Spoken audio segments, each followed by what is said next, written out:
अबीरा का खूंखार गुस्सा फूटा कृष के ऊपर जब सच्चाई सामने आई कि पोद्दार फर्म कृष ने बेच दिया है। अब देखते हैं दादी साहब का क्या रिएक्शन है। आप सभी का स्वागत है लाइव स्टेशन पे लाइव इंटरेस्टिंग अपडेट्स टीवी की दुनिया से, जहां हम देखेंगे भाई ये रिश्ता क्या कहलाता है में बारात निकल रही है। तान्या ने हर किसी घर के मेंबर को कह दिया है कि थोड़ा बच्ची पे यानी मायरा पे ध्यान दीजिए, आजकल बाहर काफी बच्चों की चोरियां हो रही है। जस्ट इसीलिए कह दिया कि बच्ची का ध्यान दो, मायरा का ध्यान दो। अबीरा के मन ही मन घबराहट बढ़ गई, लेकिन जैसे ही उसने मायरा के पर्स में से एक ट्रैकर देखा है तब से वो और ज्यादा घबरा चुकी है, सतर्क हो चुकी है। बस वो कहती है उसका एक्स्ट्रा केयर देखेंगे आप, जहां वो मायरा के दुपट्टे से अपना पल्लू बांध देती है कि मायरा कहीं भी उससे दूर ना हो सके।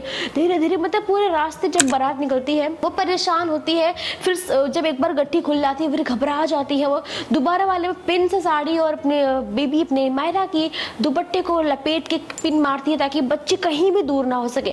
करते करते बारात में पहुंच जाते हैं, वेलकम हो जाता है। अरमान का जी भी बहुत मचला रहा होता है कि बस कैसे भी करके मायरा और अबीरा सेफली यहाँ पहुंच जाए, और स्ट्रिक्टली एक तरह से सिक्योरिटी लगा दी गई है जहाँ पे अरमान सीधे सीधे कह देते हैं भाई कि किसी को भी बिना कार्ड के एंट्री यहाँ नहीं मिलनी चाहिए।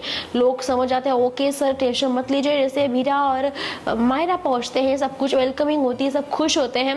उसके बाद वहां जाके पिन निकालते हैं ताकि अबीरा और मायरा अब घर के अंदर सेफ है, कुछ भी नहीं होने वाला है। पर रस्में शुरू हो चुकी हैं जहाँ पे पूरा परिवार एकदम खुश है, एकदम खुशियों का माहौल है, कहीं भी कोई दुख नहीं है, सब हंस रहे बोल रहे खिलखिला रहे हैं।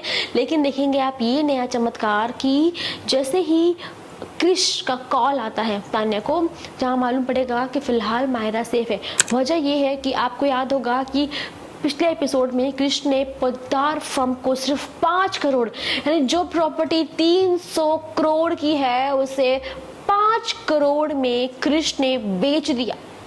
और वो प्रॉपर्टी बेचने के बाद जो पैसे मिलते हैं वो जाके जहां उसे पेमेंट करनी होती है वहां जाके वो 5 करोड़ दे देता है।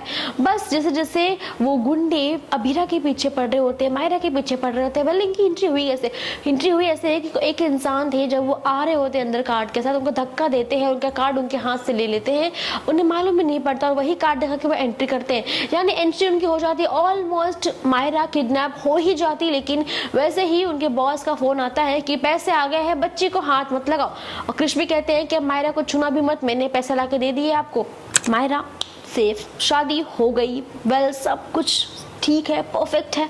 लेकिन एकदम एंड में दिखाया जाएगा कैसे अबीरा चीखती चिल्लाते हुए सीधा पोद्दार हाउस पहुंचती है और कहती है कृष्ण ने फर्म को बेच दिया, और जोरदार थप्पड़ जड़ती है कृष्ण को। इतनी गुस्से में अबीरा पहले कभी नहीं रही होगी, थप्पड़ जड़ देती है। दादी साहब भी थोड़ी परेशान हो जाती है कि आखिरकार हुआ क्या है। जब मालूम पड़ता है कृष्ण ने पोद्दार फर्म बेच दिया है तब दादी साहब के चेहरे का रंग भी उड़ जाता है। पहले देखते हैं इस पे कृष्ण क्या रिएक्शन देंगे या फिर इस प्रॉब्लम से कैसे कोई बाहर आएगा। जानने के लिए शो को देखते रहिए, हमारे साथ जुड़े रहिए, इंटरेस्टिंग अपडेट्स आप तक पहुंचती रहेंगी। तो सब्सक्राइब करना ना भूलिएगा टेलीविजन को।